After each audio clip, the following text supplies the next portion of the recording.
Hello students, welcome to my channel in आपकी पाठशाला। और आज हम अध्याय 5 वृत्त एवं उसके अवयव के बारे में जानेंगे। ठीक है, तो चलिए बिना देरी के आज के इस वीडियो को स्टार्ट करते हैं। तो देखो बच्चों, जो सर्कल होता है ना, वृत्त मतलब गोल आकृति को क्या कहते हैं? वृत्त कहते हैं। ये जो गोल आकृति है ना, इसे ही क्या कहते हैं? वृत्त कहते हैं।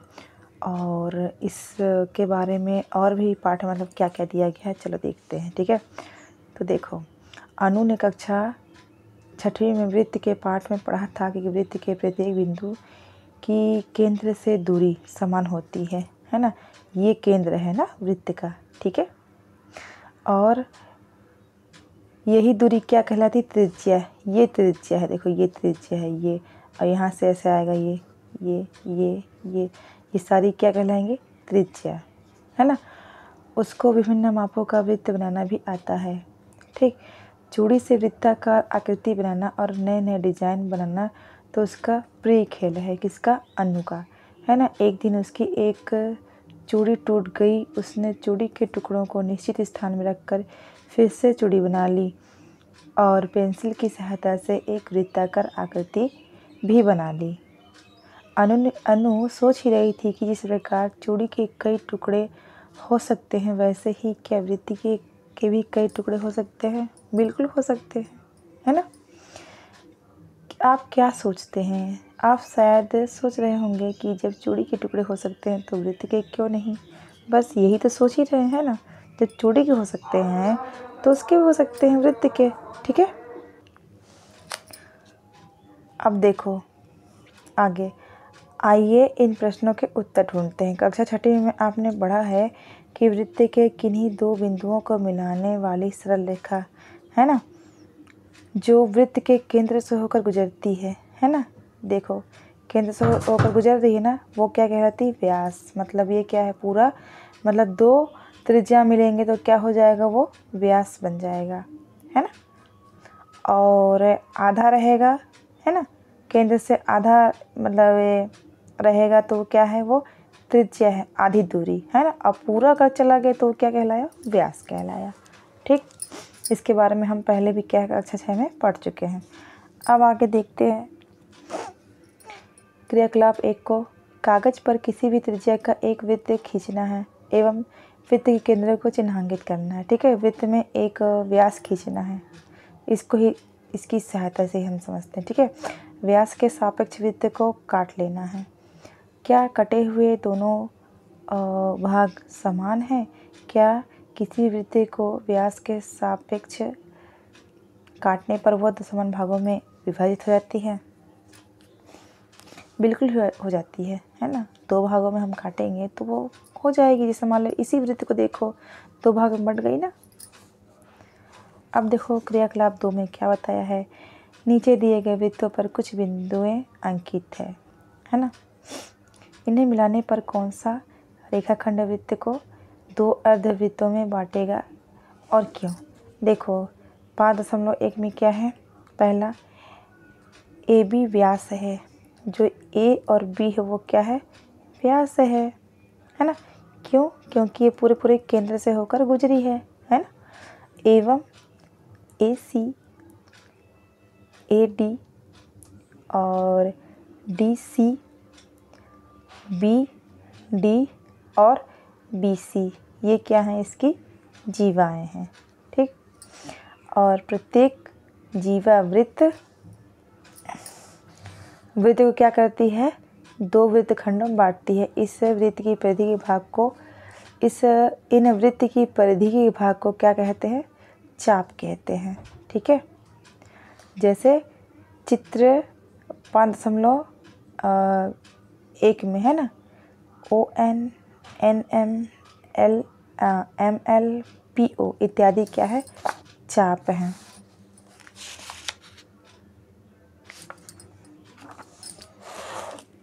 यहाँ पे देखो, है ना, ON है ना, और क्या क्या इधर दिखा है ना, वो सब क्या है? ये चाप हैं।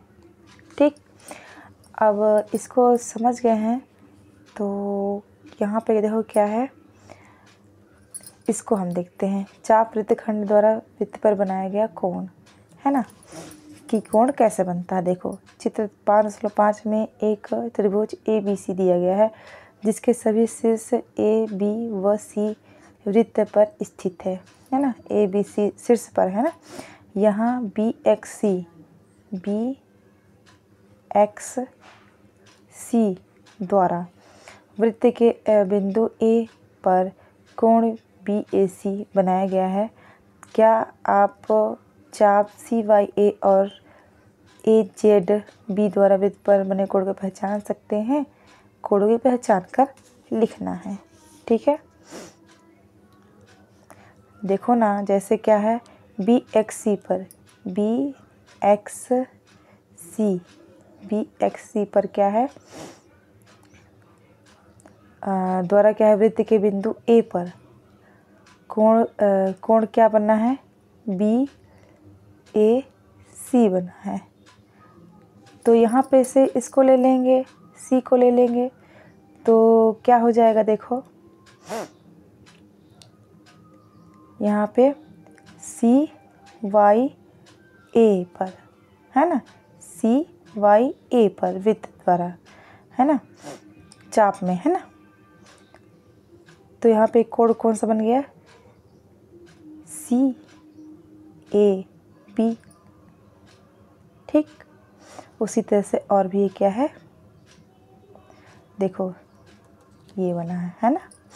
और इसको भी आप देखो क्या है, इसको यहाँ से लेंगे तो कोण ABC बना है, ठीक।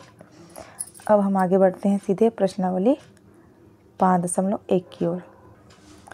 यहाँ पे प्रश्नावली 5.1 में क्या दिया गया है कि संलग्न चित्र से संबंधित निम्न प्रश्नों को ढूंढना है। ये चित्र दिया गया है, देख लो, ठीक है।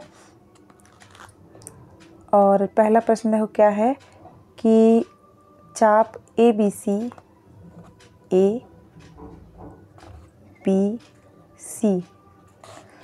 लघु या दीर्घ चाप है। तो ये क्या है, दीर्घ है, बड़ा है ना, ठीक।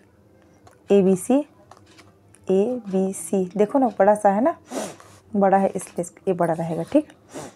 अब दूसरा क्या है, BCD क्या है, ये लघु है, छोटा है, देखो ना, BCD छोटा है, चाप है ये, ठीक। अब तीसरा क्या है, लघु चाप AB द्वारा अंतरित कोणों का नाम क्या है, कोण ADB है और कोण क्या है, ACB। जो AB है ना, AB में कौन कौन से कोण है, देखो, कोण ADB और कोण ACB, ठीक। अब देखो चौथा नंबर, कोण ACB किस चाप द्वारा बना है, तो लघु चाप AB द्वारा, है ना। फिर पांचवा क्या है, कोण CBA किस चाप द्वारा बना है, चाप CDA द्वारा बना है, ठीक है। CDA द्वारा बना है, क्या बना है, CBA चाप। अब देखो क्या है छठवां, कोण CBD और कोण CAD किस चाप द्वारा बना है, तो लघु चाप CD द्वारा, ठीक। अब पांचवा, आगे देखो ये छठवां है।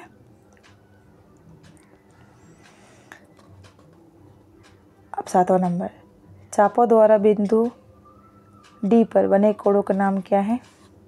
D बिंदु पर कौन कौन से कोण बने हैं, देखो ये D बिंदु है, तो कोण ADB और फिर कोण ADC और कोण BDC, ये 3 ठो बने हैं, ठीक है। तो बच्चों आज के लिए इतना ही। ये वीडियो कैसा लगा आप ज़रूर बताना। अगर अच्छा लगा होगा तो इसे एक लाइक करना, अपने दोस्तों से शेयर करना और मेरे चैनल को सब्सक्राइब करिएगा। तब तक के लिए bye bye and take care. जय हिंद, जय भारत, जय छत्तीसगढ़।